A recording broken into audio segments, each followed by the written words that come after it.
Step into Value Zone. Value Zone. Hypermart. Patanjali. నమస్తే వంశీ గారు. నమస్కారం మేడం. చాలా మంది పిల్లలు 10th చదివిన తర్వాత షార్ట్ టర్మ్ ఏదైతే ఉంటుంటాయో తక్కువ టైం పీరియడ్లో అయిపోయే కోర్సెస్ని ఎంచుకోవాలనుకుంటూ ఉంటారు. ఎందుకంటే వాళ్ళ ఆర్థిక సమస్యలను బట్టో లేదంటే వాళ్ళకి ఆ రంగాలలో రాణించాలనో అలా కొంతమందికి ఇంట్రెస్ట్ ఉంటుంది. అలా తక్కువ సమయంలో ఎటువంటి కోర్సెస్ని నేర్చుకొని మంచి మంచి ఉద్యోగ అవకాశాలను పొందే అవకాశం ఉంటుంది అంటారు? బెస్ట్ కోర్స్ వచ్చేసి మేడం 10th తర్వాత బెస్ట్ కోర్స్ వచ్చేసి ITI మేడం. ఓకే. ఎందుకంటే ITI చేయడం వల్ల చాలా తొందరగా వాళ్ళు ఒక వృత్తిలో స్థిరపడవచ్చు అనమాట. మనం ఇందాక మాట్లాడుకున్నట్లుగా ప్రతి ఇంట్లో కూడా చదవడానికి అన్ని పరిస్థితులు అనుకూలించవు అనమాట. అంటే పేరెంట్స్ ఎంత కష్టపడినా కొంతమంది పిల్లల్ని ఎక్కువగా చదివించే ఇలాంటి పేరెంట్స్ చాలా మంది ఉంటారు. సో అలాంటప్పుడు ప్రతి స్టూడెంట్ కూడా ఏదో ఒక అంటే త్వరగా జాబ్ తను సంపాదించుకుంటే తను సంపాదించే డబ్బులతో ఇంకా ఉన్నత విద్యలు కూడా కంప్లీట్ చేసుకోవచ్చు. సో అందుకు బెస్ట్ కోర్స్ ఏదైనా ఉంది అంటే ITI. ఈ ITI అనేది మేడం ప్రొఫెషనల్ అండ్ టెక్నికల్ ట్రైనింగ్ని ఎక్కువ అందిస్తుంది అనమాట. అంటే మన భారతదేశ వ్యాప్తంగా చాలా రకాల ITI కోర్సులు ఉన్నాయి అనమాట. వివిధ రకాల ITI కోర్సులు ఉన్నాయి. ఇవి కొన్ని 1 year ఉన్నాయి, కొన్ని 2 years కోర్సెస్ కూడా ఉన్నాయి అనమాట. ఎవరు ఎంచుకునే దాన్ని బట్టి వాళ్ళు చూస్ చేసుకుంటారు అనమాట. అయితే ఈ ITI కోర్సులు వచ్చేసి మేడం అంటే ఎక్కువగా కెరీర్ ఆపర్చునిటీస్ ఏముంటాయంటే గవర్నమెంట్ పరంగా అయితే రైల్వేస్లో ఎక్కువగా వీళ్ళు ITI చేసిన వాళ్ళకి తీసుకుంటారు అనమాట జాబ్లో. నెక్స్ట్ వచ్చేసి ఆర్మీ, నేవీలో కూడా, అలాగే ఎయిర్ ఫోర్స్లో కూడా వీళ్ళకి ఎక్కువగా అవకాశాలు ఉంటాయి. అట్లాగే వచ్చేసి irrigation department, BHEL, NTPC and ONGSలలో వీళ్ళకి అంటే ప్రభుత్వ ఉద్యోగాలు అనమాట ఇవన్నీ. ఇందులో అందరూ కూడా ITI చేసిన వాళ్ళని మాత్రమే ఎక్కువ ప్రియారిటీ రిక్రూట్ చేసుకుంటూ ఉంటారు. ఇంకోటి ఏంటంటే గవర్నమెంట్ ఆపర్చునిటీస్ ఇవన్నీ central government, state government 10th తోటి వాళ్ళు కనుక నిజంగా ఇంట్రెస్ట్ చూపించి కనుక గట్టిగా ప్రయత్నిస్తే మీరు అన్నట్టుగా ITI త్రూ మంచి జాబ్ ఆపర్చునిటీస్ ఉన్నాయి పిల్లలకి. నెక్స్ట్ అదే గవర్నమెంటే కాకుండా మళ్ళీ ప్రైవేట్లో కూడా జాబ్స్ ఉంటాయి మేడం. అంటే టాటా మోటార్స్, దెన్ మారుతి సుజుకిలో మనం హుండాయి మోటార్స్, హోండా మోటార్స్ ఇలాంటి నెక్స్ట్ ITC మహేంద్ర ఇలాంటి అన్ని కంపెనీస్లలో కూడా వాళ్ళకి ప్రైవేట్గా కూడా జాబ్ చేసుకోవచ్చు. ఇవి మనందరికీ తెలిసిన పెద్ద పెద్ద కంపెనీస్. దీంట్లో చాలా అంటే ఇన్కమ్ జనరేట్ చేసుకునే సోర్సెస్ ఉంటాయి అండ్ దాంతోపాటు మంచి ఉద్యోగ అవకాశాలు ఉంటాయి. ఇందులో ఇంకా ముందుకు వెళ్ళే కొద్దీ ఒక్కొక్క పోస్ట్ పెంచుకుంటూ వెళ్తే వాళ్ళు ఇంకా ఉన్నత స్థానానికి కూడా చేరే అవకాశాలు ఎక్కువగా ఉంటాయి. నెక్స్ట్ వచ్చేసి మేడం మళ్ళీ ఈ ITI చేసే వాళ్ళకి మన స్టేట్ గవర్నమెంట్ స్కాలర్షిప్ కూడా అందిస్తుంది అనమాట. కాబట్టి అది కూడా ఒక బెనిఫిట్. నెక్స్ట్ వచ్చేసి ఎవరైతే ఈ 1 year 2 year కోర్సెస్ కంప్లీట్ చేస్తారో ఖచ్చితంగా అప్రెంటిస్ అనేది జాయిన్ అవ్వాలి ప్రతి స్టూడెంట్ కూడా. ఇలా జాయిన్ అవ్వడం వల్ల ఏమంటే వాళ్ళకి చాలా ఎక్స్పీరియన్స్ వస్తుంది. అంటే చాలామంది ఇందాక మనం ప్రైవేట్ జాబ్స్ అనుకున్నాం కదా మేడం, ప్రైవేట్లో గవర్నమెంట్లో ఎవరైతే అప్రెంటిస్గా చేసి ఎక్స్పీరియన్స్ పొందుతారో వాళ్ళకే ఫస్ట్ ప్రియారిటీ ఇస్తారు. కాబట్టి ప్రతి స్టూడెంట్ కూడా అప్రెంటిస్గా జాయిన్ కావాలి. అక్కడ అంటే కొంత టైం జాయిన్ అయిన తర్వాత అక్కడ తను ఏం పొందుతాడంటే ఫస్ట్ 70% ప్రాక్టికల్ ట్రైనింగ్ పొందుతాడు.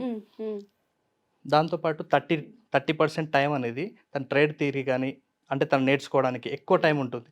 వర్క్ క్యాల్కులేషన్ అండ్ సైన్స్ కానీ, ఇంజనీరింగ్ డ్రాయింగ్ కానీ, అలాగే లైబ్రరీ అండ్ ఎక్స్ట్రా కరిక్యులర్ యాక్టివిటీస్కి ఎక్కువ టైం ఇస్తారనమాట. అంటే 30% టైంలో.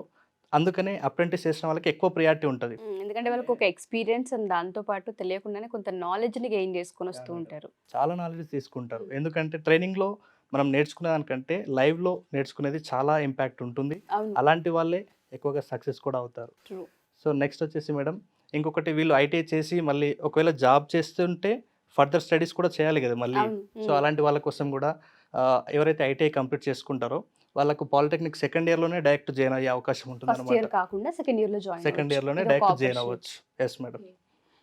మళ్ళీ పాలిటెక్నిక్ కోర్స్ కంప్లీట్ చేసిన తర్వాత కూడా అలాగే బీటెక్ డైరెక్ట్ ఫస్ట్ ఇయర్ కాకుండా మళ్ళీ సెకండ్ ఇయర్లో డైరెక్ట్ జాయిన్ అవ్వచ్చు. కాకపోతే ఎంట్రన్స్ రాయాలి ఖచ్చితంగా. ఎంట్రన్స్ త్రూ అక్కడ జాయిన్ అవ్వాలి.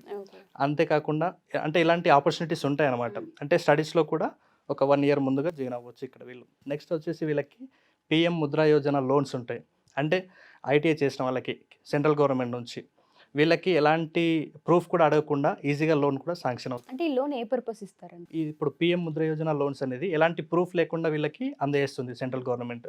ఈ లోన్స్ ద్వారా వాళ్ళు ఏదైతే నేర్చుకున్నారో అంటే వాళ్ళకు ట్రైనింగ్లో నేర్చుకున్న వివిధ అంశాలు ఉంటాయి కదా మేడం, దాని మీద వీళ్ళు డబ్బులు ఇన్వెస్ట్ చేసి వీళ్ళు సొంతంగా ఒక జాబ్ చేసుకోవడానికి అంటే దాని త్రూ వాళ్ళు ఇన్కమ్ కన్వర్ట్ చేసుకోవడానికి దాని త్రూ వాళ్ళు ఇన్కమ్ జనరేట్ చేసుకోవడానికి ఈ లోన్స్ అనేది చాలా హెల్ప్ అవుతుంది. అండ్ దాంతోపాటు మీరు అన్నట్టుగానే చాలామంది పిల్లలకి ఏంటంటే కెరియర్ గైడెన్స్ ఇచ్చేవాళ్ళు లేక ఎటువైపు వెళ్ళాలో ఏ రంగం వైపు చూడాలో అర్థం కాని పరిస్థితి. స్కాలర్షిప్లు ఉంటాయని తెలియదు, జాబ్ ఆపర్చునిటీస్ ఏ విధంగా ఉంటాయో అర్థం కాదు, అండ్ ఆ కోర్సులు ఎక్కడ నేర్చుకోవాలో తెలియని పరిస్థితి. ఆ కోర్సులు నేర్చుకోవాలంటే కూడా చిన్న మొత్తంలో స్కాలర్షిప్స్ కానివ్వండి, లేదు అంటే బయట సంస్థల నుంచి కానివ్వండి, ఏదన్నా మనకి ఫండ్ వస్తుందన్న విషయం కూడా చాలా మందికి అర్థం కాదు. అవును, ఇది ఒక మంచి అవకాశం అని చెప్పుకోవచ్చు. చాలా మంచి అవకాశం మేడం. జస్ట్ 10th క్లాస్ అంటే వాళ్ళ ఏజ్ జస్ట్ 15-16 ఇయర్స్ ఉంటుంది. అవును. సో చాలా దాని తర్వాతనే ఒక 2 ఇయర్స్లో వాళ్ళ జాబ్ అంటే చాలా సక్సెస్ అయ్యే రూట్స్ చాలా ఉంటాయి. వాళ్ళ సొంతంగా డబ్బు సంపాదించుకుంటారు, చాలా ధైర్యం ఉంటుంది. ఓకే, ఐటీఐ కోర్స్ తీసుకునే వాళ్ళకి ఎవరికైతే మేము ఫర్దర్ స్టడీస్ చేయాలనుకుంటున్నాము, ఇట్లా బీటెక్ చేయాలనుకున్నాం, లేదు అంటే పాలిటెక్నిక్ తీసుకొని ఇంకో వైపు వెళ్ళాలనుకుంటున్నాం అనుకునే వాళ్ళు ఉంటుంటారు. వాళ్ళకి డబ్బులు లేకున్నప్పుడు ఈ ఐటీఐ కోర్స్ తీసుకుని ఇలా రావచ్చు అంటారు, ఇట్లా టర్న్ అవ్వచ్చు అంటారా? ఖచ్చితంగా మేడం. ఎందుకంటే వాళ్ళకి ఎలా బిజినెస్ ఆపర్చునిటీ అంటే జాబ్ ఆపర్చునిటీస్, కెరీర్ ఆపర్చునిటీస్ అనేది చాలా ఉన్నాయి కదా. అంటే ప్రైవేట్లో ఉన్నాయి, గవర్నమెంట్లో ఉన్నాయి. కాబట్టి వాళ్ళు ఖచ్చితంగా ఈ రంగంలోకి వస్తే ఒకవేళ వాళ్ళు కొంచెం కష్టపడే తత్వం ఉండి కొంచెం టెక్నికల్గా ఆ నాలెడ్జ్ నేర్చుకొని కొంచెం టెక్నిక్స్ తోటి చదివితే గవర్నమెంట్ జాబ్స్ ఈజీగా వస్తాయి. ఒకవేళ రాలేదనుకోండి, అప్రెంటిస్లో జాయిన్ అయ్యి ఎక్స్పీరియన్స్ తీసుకుంటే ప్రైవేట్ కంపెనీస్ చాలా ఉన్నాయి కదా. మనం ఇందాక చూపించుకున్న ప్రతి గవర్నమెంట్ ఏదైతే ఉందో జాబ్ ఆపర్చునిటీ ఇచ్చేది కంపెనీస్, అవన్నీ కూడా ఎవ్రీ ఇయర్ కూడా వేకెన్సీస్ చూపిస్తున్నాయి, మనందరికి తెలుసు. కాబట్టి ప్రైవేట్లో అయినా గవర్నమెంట్లో అయినా ఈజీగా జాబ్ సంపాదించుకోవచ్చు, ఈజీగా డబ్బులు కూడా ఎర్న్ చేయొచ్చు చాలా చిన్న ఏజ్లో. ఇప్పుడు ఎవరైతే ఐటీఐకి రావాలనుకుంటూ ఉంటారో జాబ్ ఆపర్చునిటీస్ అని మనం చెప్పాము, అటు గవర్నమెంట్లో ఉన్నాయి, దాంతోపాటు ప్రైవేట్ రంగంలో కూడా ఉంది.